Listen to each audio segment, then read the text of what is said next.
السلام علیکم۔ یہ کہانی سننے سے پہلے جلدی سے چینل کو سبسکرائب کر لیں۔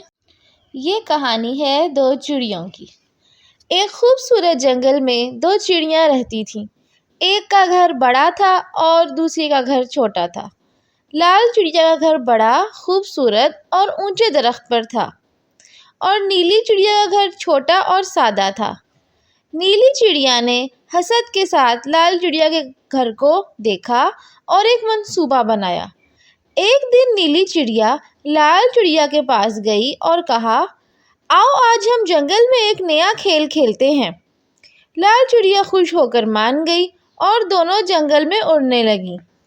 جب کافی دیر گزر گئی، لال چڑیا کھیل میں مصروف رہی۔ نیلی چڑیا چھپکے سے واپس آ گئی اور لال چڑیا کے گھر پر قبضہ کر لیا۔ اس نے گھر کے اندر جا کر دروازہ بند کر لیا اور آرام کرنے لگی۔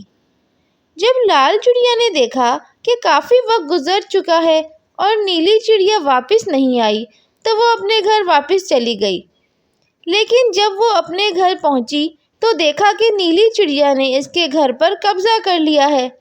لال چڑیا بہت اداس ہو گئی اور رونے لگی اور کہنے لگی، نیلی چڑیا نے مجھے کھیلنے کے بہانے بلا کر میرے گھر پر قبضہ کر لیا۔ لال چڑیا اب چھوٹے گھر میں ہی چلی گئی۔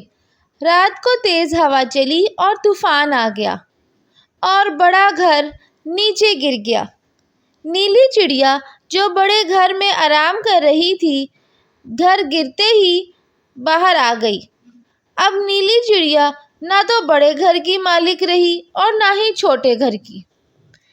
دھوکہ دہی اور حسد سے کچھ حاصل نہیں ہوتا، بلکہ اس کا انجام ہمیشہ برا ہی ہوتا ہے۔